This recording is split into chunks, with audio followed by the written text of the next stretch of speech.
E aí, vamos começar pelo gêmeos. Você tem histórico de gêmeos na família. Sim. Então você já imaginava que poderia ter uma gravidez de gêmeos. Então, eu assim, na realidade, assim, a ficha caiu do histórico da família que tem gêmeos depois que eu fiquei grávida. Porque até então não passava na minha cabeça. Eu até falava, eu vou ter 2 filhos, enfim, essas coisas. Mas não caiu tudo a ficha assim no dia que eu falei pra minha mãe. Tô grávida de gêmeos. E aí minha mãe começou a chorar. Desesperadamente. E eu achei que era de felicidade. Era também, lógico. E aí ela falou, eu preciso de contar. Porque minha mãe ficou grávida de gêmeos, eu tinha 4 anos na época. Mas eu não tenho essa memória triste, porque elas faleceram no parto, eram 2 meninas. Então eu não tenho essa memória. Eu tenho uma boa memória dessa época, porque eu fiquei na casa de todos os vizinhos. Meu pai era feirante, ele trabalhava de madrugada, saía 3 horas da manhã para ir trabalhar, e minha mãe nessa época estava internada. Então assim, eu fiquei...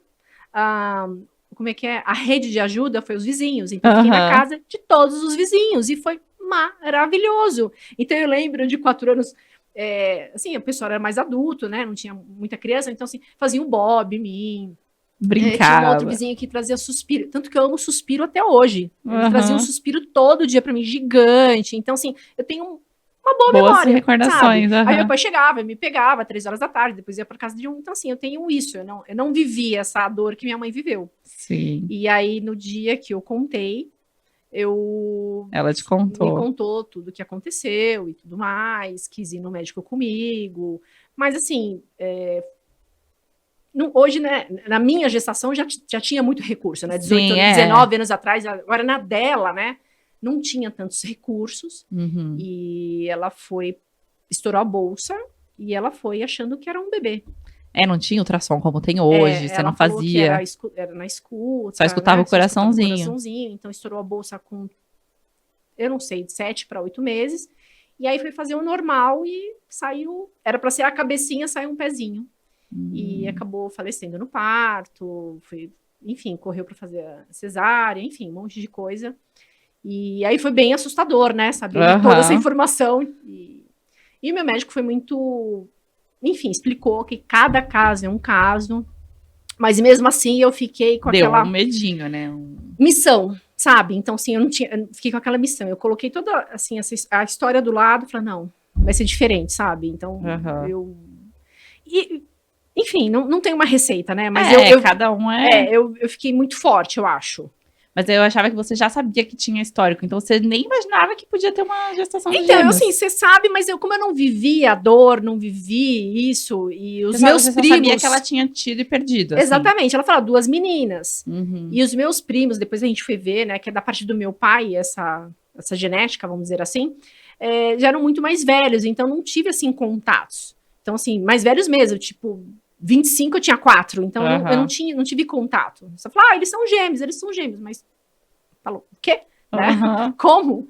E das minhas irmãs foi isso também, assim, eu não vivi aquilo, então também não se conversava. Elas sempre falavam, é aniversário de falecimento, eu fui no cemitério, mas eu não entrou em mim, assim, sabe? Porque, assim, foi uma fase muito boa de carinho de todo mundo que eu tive, então eu não lembro. Mas aí, eu sei que pra você engravidar demorou um tempo, né? Então, eu sempre fui muito certinha, sabe? A gente não tinha muitos recursos.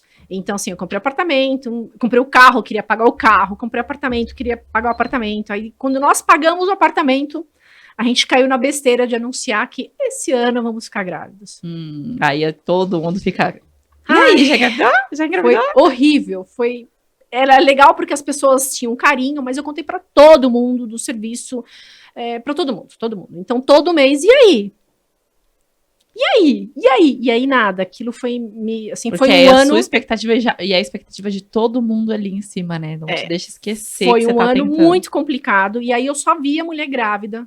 Quem vinha me pedir dinheiro era uma mulher grávida que tinha mais 2 filhos e eu não.